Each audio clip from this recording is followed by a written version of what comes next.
Livro Ideal da Alma Fervorosa, Padre Augusto Sodré. Capítulo 19. Da Virtude da Esperança. 1. Só as almas fidelíssimas apreciam condignamente os bens celestes. O homem é feito para a felicidade. É porque toda a sua natureza a deseja. O corpo procura as comodidades, os sentidos a satisfação, enquanto o espírito é ávido de saber e o coração quer amar e gozar de seu amor. É muito natural que, de início, sejam procurados os prazeres que, em primeiro lugar, se conhecem e se nos afiguram os mais acessíveis. Se, por conseguinte, uma fé ardente não vier esclarecer a alma humana, faz-lhe compreender o nada dos bens deste mundo e o valor dos bens eternos. A pobre alma se deixará seduzir, procurando a felicidade onde jamais a poderá encontrar. A quanta gente não se aplica a parábola do Salvador? O campo de um homem rico, tendo-lhe rendido muito, ele ponderou: demolirei meus celeiros, construirei outros maiores, onde reunirei todos os meus produtos e todos os meus bens, e direi à minha alma: minha alma, tens muitos bens acumulados por longos anos. Descansa, come, bebe e vive lautamente. Mas Deus lhe disse: insensato, esta noite mesmo reclamar-te-ei a tua alma. E para quem irá o que acumulaste? Diariamente contemplamos novos exemplos desse erro lamentável, e diariamente nos deixamos seduzir e colocamos nossas esperanças nos bens naturais, tão efêmeros e indignos de nossa estima. Compreender a inanidade dos bens corpóreos é a primeira condição para saber orientar as esperanças e dirigir a vida. Inúmeros cristãos piedosos, e devemos confessá-lo, inúmeras almas consagradas, não sabem avaliar o nada das vantagens humanas e dos prazeres naturais. Mesmo entre aqueles que muitas vezes rezaram as palavras do salmista: filhos dos homens, até quando amareis a vaidade e procurareis a mentira? Raros são os que apreciam tão somente os bens da graça, enquanto outros aspiram a encontrar aqui na terra o repouso, os confortos da vida, a tranquilidade, a isenção das preocupações e das penas, a estima dos homens e mesmo esses louvores e elogios que lisonjeiam a vaidade. Verosemos procurar os divertimentos, as viagens de recreio, os espetáculos interessantes, as leituras que embalam a imaginação ou satisfazem a curiosidade. Entre esses homens, de uma piedade sincera, mas imperfeita, e os pecadores, existe de certo um abismo. Estes, de livre vontade, rejeitam a amizade de Deus para procurar os bens deste mundo e os prazeres pecaminosos. Aqueles, ao contrário, renunciaram aos gozos naturais quando proibidos sob pena de falta grave, ou mesmo quando, sem falta grave, os deveres de Estado lhes reclamam o sacrifício. Então sabem fazê-lo generosamente. Deus é sempre o objeto de seus desejos e de suas esperanças, e por preço algum quereriam ofendê-lo mortalmente. Mas, ao desejo sincero dos bens eternos, e estão decididos a não lhes preferir um prazer da terra, unem, entretanto, a afeição aos bens do mundo às satisfações da natureza, que não merecem a sua estima, e conservam em si mesmos, às vezes conscientemente, outras vezes inconscientemente, a disposição de procurá-los e deles fruir. Esses servos de Deus não têm uma noção clara do nada das coisas terrenas, nem percebem, senão de modo imperfeito, o valor dos bens sobrenaturais, o valor incompreensível do menor mérito, do menor sacrifício. Para formar uma ideia exata da vaidade de tudo quanto é terrestre e do valor inapreciável de tudo quanto é divino, é necessário mais do que uma fé comum. É preciso uma luz do Espírito Santo, que pelos dons da inteligência, de sabedoria e de ciência, ilumina as almas fiéis, de outro modo que todas as considerações e reflexões que poderiam fazer. Quando esse divino espírito se digna agir assim sobre uma alma, nela se opera uma transformação maravilhosa que frequentemente dá uma nova orientação a toda a sua vida. Santo Afonso, conversando um dia com os estudantes de teologia, declarou-lhes que a razão determinante de sua vocação havia sido o pensamento do quid prodest. Essa máxima levou muitos santos a deixar o mundo, por exemplo, Santo Inácio e São Francisco Xavier. E, para ser franco, foi também esse pensamento que me levou a abandoná-lo. Meu pai enumerava-me todas as vantagens de uma posição naturalmente muito agradável, mas eu me repetia: quid prodest? Tudo isso passará depressa, e decidi-me a deixar, quais vaidades, todos os bens transitórios. Mas uma luz passageira, suficiente para determinar a escolha de um estado de vida, não bastaria para manter a alma na prática constante do sacrifício. É necessário, para perseverar na perfeita renúncia, que o Espírito Santo continue a derramar suas luzes. Quantos, com efeito, depois de terem entrado no caminho da santidade, cedem às solicitações da natureza e se relaxam no primeiro fervor? A quem concederá o Espírito Santo essas luzes preciosas? Senhor de seus dons, pode, quer pelas orações que lhe são dirigidas, quer por motivos só conhecidos de sua sabedoria, concedê-los, sem demora, a uma alma que pouco fez para merecê-los e tardiamente a uma alma que muito se esforçou. Entretanto, em regra geral, o Espírito Santo concede suas luzes a quem não lhes opõe obstáculos e que, ao contrário, sabe preparar-se para recebê-las. A alma que gosta de meditar sobre a brevidade da vida, que traz sempre presente à memória as grandezas de Deus e a felicidade que lhe dará possuí-lo eternamente, que procura, sobretudo, por uma renúncia generosa, desprender seu coração das criaturas, recebe logo, e com abundância, essas santas luzes. E saberá reconhecer de modo positivo que são do Espírito Santo. Com efeito, segundo as leis ordinárias, o viajante descobre a ilusão da miragem, transportando-se para o lugar onde julgava estarem os objetos encantadores que avistou. Assim também, perdemos o gosto por uma fruta, aparentemente apetitosa, porém estragada, quando a provamos. O natural seria, portanto, perder a ilusão dos falsos bens da terra, experimentando-os. Ora, dá-se exatamente o contrário. Quem deles se afasta e a eles renuncia, desilude-se mais depressa do que quem cede à sua atração e quer saboreá-los. Apesar das repetidas decepções, ficará cada vez mais escravo e mais cego.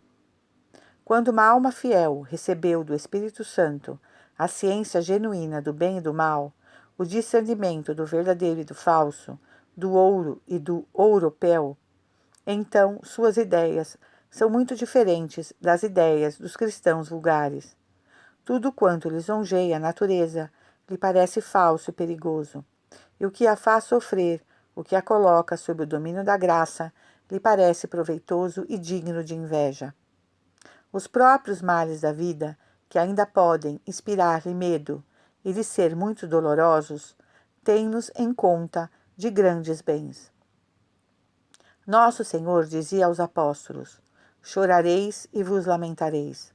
Enquanto o mundo se divertir, vivereis na tristeza, mas vossa tristeza se transformará em alegria. Não há cristão que não creia nessas palavras do Salvador, mas somente aqueles que o Espírito Santo ilumina com seus dons percebem todo o seu alcance e sabem agradecer à providência quando lhes prepara tribulações, e são a seus olhos o germe precioso de felicidade eterna. Desprendida das coisas deste mundo, a alma esclarecida pelo Espírito Santo aspira vivamente aos bens celestes. Santos doutores, como São Gregório, São Alberto Magno, tomam o desejo do céu como prova da ação do Espírito Santo em uma alma. É prova de uma verdadeira contemplação, diz São Alberto, experimentar o tédio de viver e dar esse suspiro de Tobias. Mais vantajoso para mim seria morrer do que viver, ou deixar escapar essa queixa de Jó. Quanto pesa a vida, minha alma? Ou essa outra de São Paulo. Desgraçado que sou, quem me libertará deste corpo mortal? A morte não representa uma desgraça para aquele cuja esperança é perfeita. Enquanto outros têm saudades do tempo de sua juventude, estes, ao contrário, alegram-se ao ver fugir os anos e aproximar-se o termo de sua vida. 2. A grande coragem dos amigos fiéis de Deus torna-lhes a esperança mais ardente. A primeira condição da esperança é apreciar no seu justo valor os bens eternos. Assim apreciados, serão desejados, e a alma fiel, quanto mais se privar dos bens passageiros ilusórios, tanto mais os desejará. Mas esses bens, tão preciosos, devem ser conquistados por meio de luta, e serão concedidos à alma segundo os esforços que fez, as fadigas que suportou, as violências que se impôs. Os cristãos, quando aspiram aos bens celestes, não podem fazer abstração dos trabalhos que deverão empreender para merecê-los. Tanto os pusilâmines, a quem assustam os menores sofrimentos, cuja vontade é fraca e inconstante, não aspiram senão frouxamente ao que exige tantos trabalhos e nunca terão uma esperança ardente.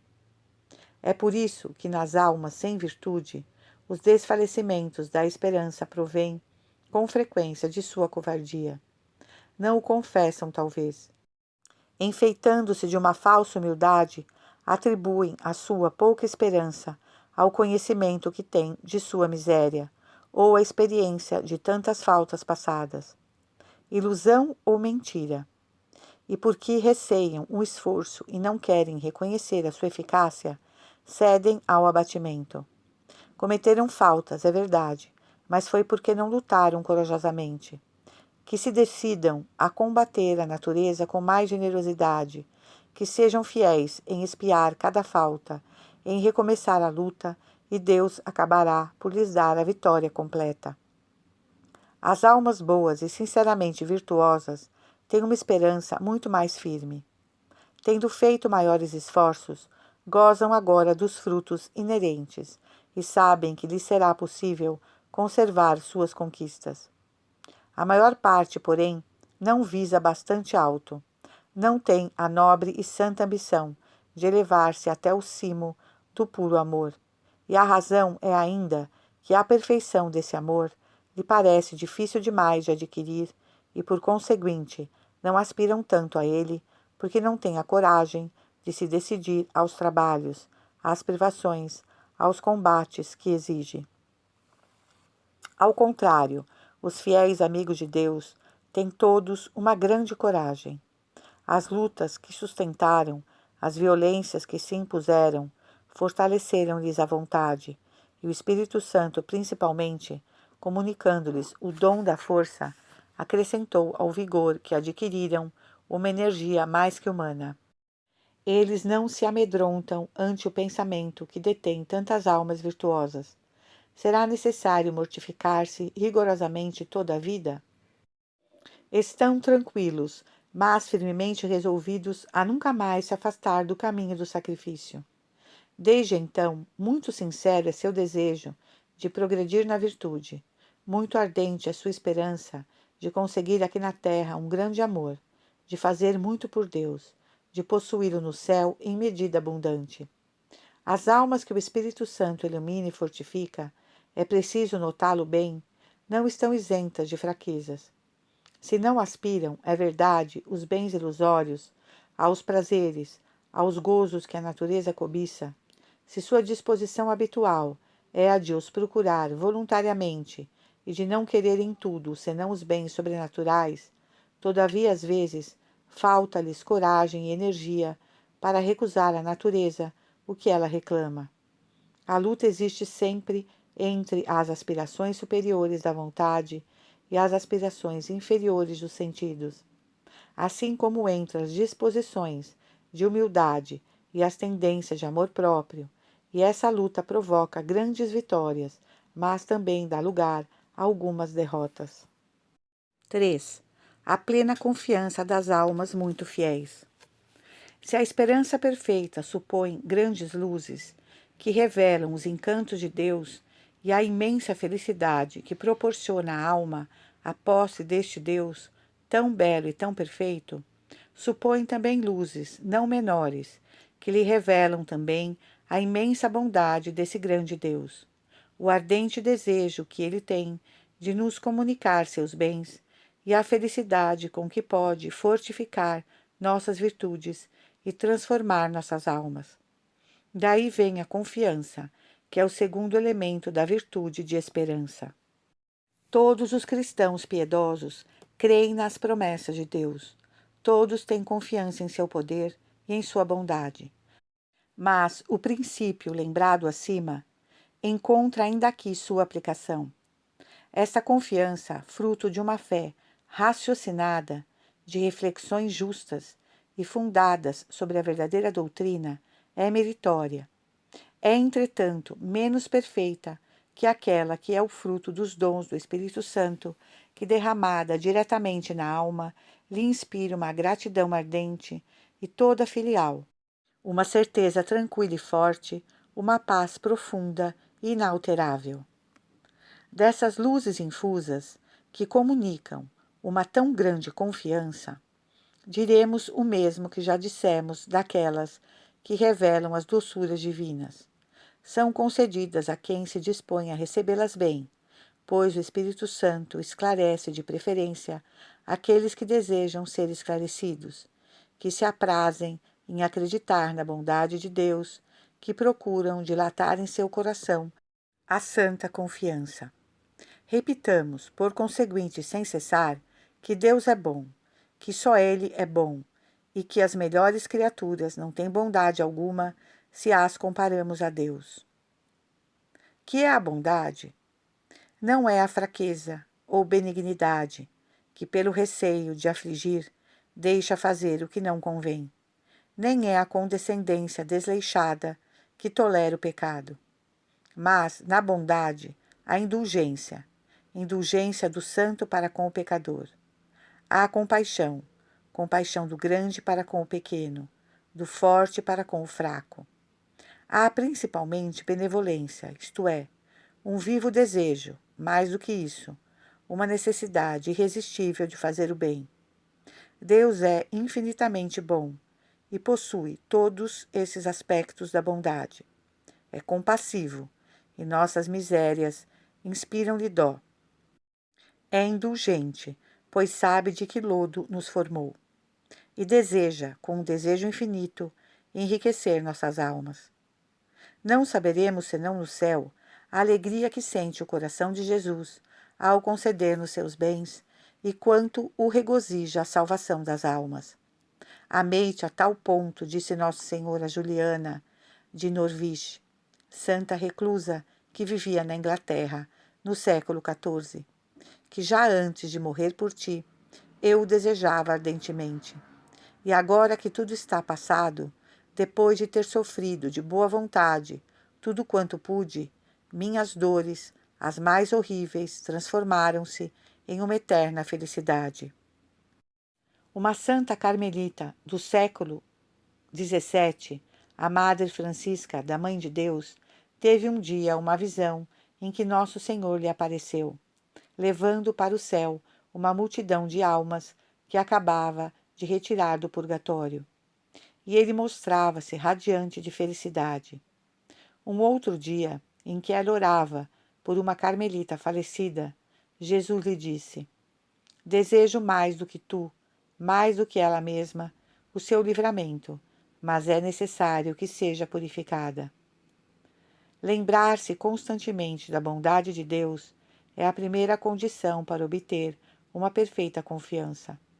Outro meio é desconfiar de si mesmo em todas as circunstâncias e não confiar senão em Deus. Importa ainda fazer notar a conduta tão diferente das almas simplesmente piedosas e daquelas que estão muito adiantadas na virtude. As primeiras têm um desvelo excessivo, agitam-se e recorrem inquietas aos meios humanos, enquanto que as segundas, não menos delicadas, nem menos diligentes, confiam muito mais na ação de Deus que nos seus próprios esforços. Quereis saber, escrevia São Vicente de Paula, por que não obtemos êxito em certas obras? É porque nos apoiamos em nós mesmos. Tal pregador, tal superior, tal confessor, conta demais com sua prudência, sua ciência, seu próprio espírito. Que faz Deus? Retira-se. Deixa-o, entregue a si mesmo. E, embora trabalhe, nada do que fizer produzirá fruto, a fim de que reconheça sua inutilidade e aprenda por experiência própria que, seja qual for o seu talento, ele nada pode sem Deus. Todo cristão bem esclarecido desconfiará sempre de sua própria ciência. Não dará um conselho, por mais simples, sem elevar o espírito e o coração a Deus e solicitar-lhe as suas luzes. 4. A confiança em Deus e as inquietações. A terceira condição para obter do Espírito Santo o dom da confiança perfeita é mostrar-se fiel nos dias de provação e de angústias, afastando então vitoriosamente todo sentimento de temor e de abatimento. As primeiras vitórias são as que alcançamos sobre o demônio do desânimo, mas são as vitórias dos principiantes. Uma alma verdadeiramente piedosa não se deixa mais prender por essas mentiras do tentador. Depois de cada queda, levanta-se com nova coragem. Não sabe ela que se o filho pródigo, cuja contrição foi menos perfeita e menos desinteressada que a sua, foi acolhido pelo pai com tanto amor, ela será também e sempre acolhida com tanto amor. Ela será também e sempre com maior ternura ainda pelo Pai Celeste, desde que se humilhe em sua presença? Mas as almas piedosas são também tentadas pelo inimigo, que lhes provoca inquietações e lhes aumenta a ansiedade. Não vos preocupeis com o dia seguinte, disse Jesus. De onde provêm nossas inquietações? Algumas provêm do amor que temos a nós mesmos. Tememos acontecimentos penosos, reveses, humilhações, sofrimentos físicos ou morais. Então, em geral, é o amor próprio que se assusta, ou a vontade que não quer ser contrariada. Outras provêm de um amor legítimo pelos nossos parentes ou amigos, receando alguma desgraça. Ou então, tememo-la para nós mesmos e não sem fundamento. Outras provêm ainda do amor divino. Receamos que as obras de Deus não logrem êxito, que ele seja ofendido, que certas almas sejam infiéis e caiam no pecado. Muitas vezes também uns e outros motivos se juntam para ao mesmo tempo nos perturbar e nos agravar as apreensões. O coração humano não é livre de afastar de si toda e qualquer inquietação. A imaginação, força tão desordenada e tão rebelde ao freio, representa-nos às vezes muito vivamente males que nos podem acontecer, e o inimigo de nossas almas se apraz em apresentar insistentemente aos nossos olhos quadros assustadores. É-lhe isso de vantagem, porque nos faz sofrer. E esse ser rancoroso gosta de torturar os corações. Depois, se não lhe resistimos, ele perturbará as almas, e então a alma, por estar obcecada, não é mais tão prudente. Enfim, por esse meio, ele abate a coragem, prejudicando o recolhimento, a oração atenta e respeitosa, a união com Deus. Esses efeitos deploráveis se produzem principalmente quando nossas inquietações nascem do amor próprio ou do amor de nossas comodidades ou do apego à nossa própria vontade. Então devemos, antes de tudo, aplicar-nos na santa indiferença e nos dispor a todas as provações que a providência quiser mandar-nos. Não visam elas sempre o nosso maior bem? De fato, serão sempre proveitosas para nossas almas. Deus bem sabe para onde nos leva e qual o caminho que nos convém seguir. Nada é mais claro que esta verdade. A vontade de Deus é sábia, santa, boa e toda paternal. É 1000 vezes preferível à nossa vontade, e 1000 vezes adorável. Mas, como essa vontade divina contraria a nossa, como os juízos de Deus não são os nossos, aqueles que permanecem apegados à sua vontade e aos preconceitos humanos, não amam esta verdade e não a amando, não querem penetrar-se dela, nem dela se alimentar. E por que não a compreendem, senão de modo muito imperfeito? Desapeguemo-nos, pois, de toda a consideração humana, de todo o desejo que não seja sobrenatural, e não será mais fácil lutar contra as nossas inquietações. Fossem, embora legítimas, as nossas apreensões, tais são as que têm por origem o interesse pelas pessoas queridas ou a previsão de males que nos ameaçam. Devemos fazer um voto de confiança e permanecer firmes e resignados. As almas mais adiantadas na virtude conservam melhor a calma e a plena posse de si mesmas. No lago de Genezaré, por ocasião da tempestade que ameaçava submergir-lhe a barca, os apóstolos tomaram-se de pânico e, todavia, Jesus estava com eles. Mais tarde, São Paulo, em meio de outra tempestade, não menos pavorosa, permanecia calma e dava aos próprios marinheiros, não menos aterrorizados que os passageiros, conselhos cheios de prudência. É que os apóstolos, no momento em que sofreram essa borrasca, não estavam ainda muito adiantados nos caminhos da virtude, ao passo que São Paulo, ao ser conduzido prisioneiro a Roma, já era um grande santo. Entretanto, as almas mais santas, as mais consolidadas na confiança em Deus, as mais apegadas à sua santa vontade, têm suas horas de angústias. A angústia é uma das mais duras provações dessa terra e também uma das mais frequentes. Deus não a poupa a seus melhores amigos. Ele deixou José e Maria, ou antes colocou-os ele mesmo, em grandes angústias. Quando Jesus desapareceu de suas vistas durante 3 dias, sua inquietação foi extrema.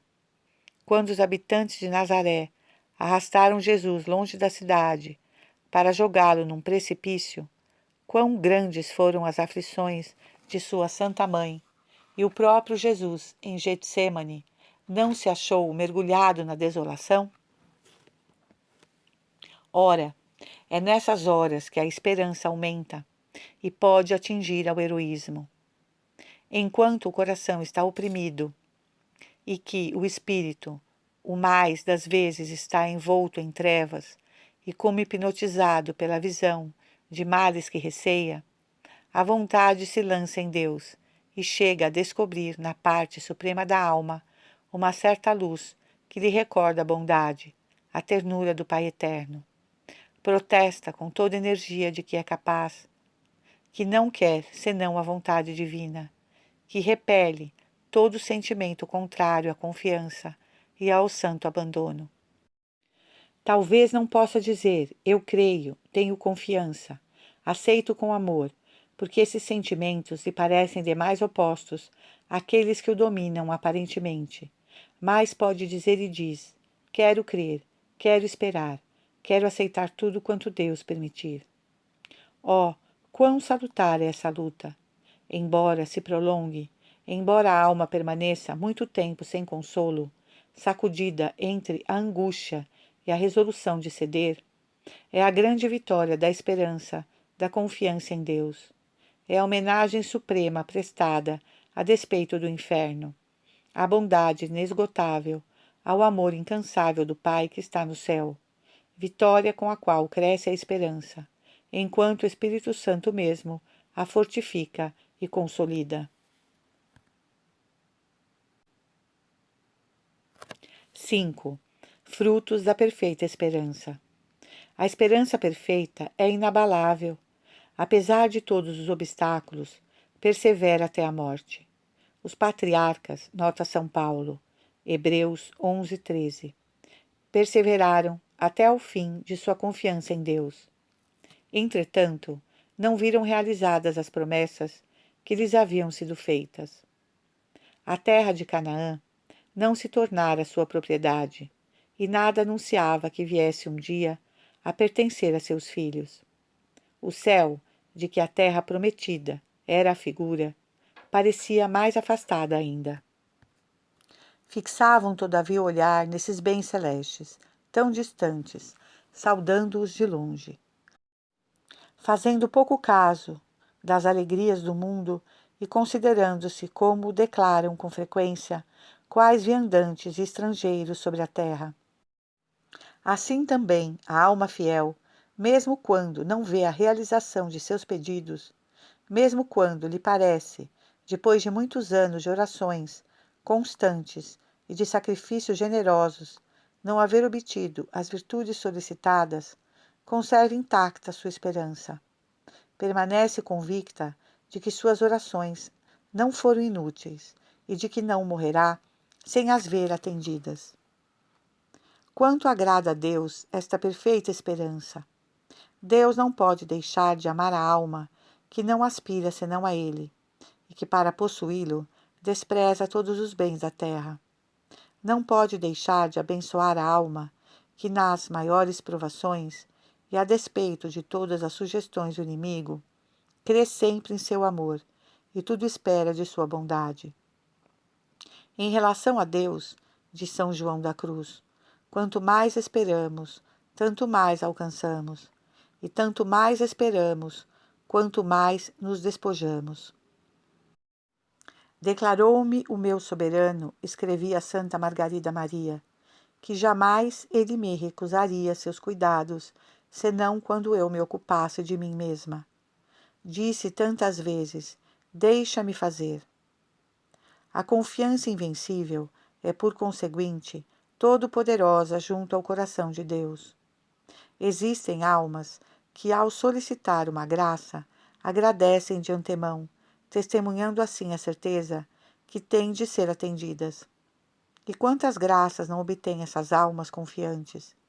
Deus se compraz ainda na esperança, porque a esperança perfeita, está intimamente ligada ao amor. Nasce do amor, porque só temos confiança na pessoa a quem prezamos, e quem gosta acredita de bom grado na bondade e na sabedoria daquele que merece sua amizade. Confiamo-nos tanto mais facilmente quanto mais amamos. E por outro lado, da esperança nasce o maior amor, pois quanto mais acreditamos na bondade, na afeição de uma pessoa, tanto mais a amamos. A pobre viúva, que mereceu os elogios do Salvador, porque deu de seu necessário para a manutenção do culto, tinha confiança em amor. Se amasse menos, teria dito: não posso fazer a esmola, pois quem me dará o pão de hoje? Mas, porque tinha por Deus um grande amor, depositou nele uma grande confiança. É tão bom, pensou ela, é tão poderoso, que cuidará de mim. Dou-lhe do necessário, ele nada me deixará faltar. A esperança bem praticada leva ao abandono, pela qual a alma se entrega nas mãos de Deus, deixando que ele disponha dela, segundo o seu bel prazer, despreocupada do dia seguinte. Sem nunca ceder à preguiça, sem negligenciar o menor de seus deveres, entrega a Deus o êxito de suas obras e o seu próprio progresso na virtude.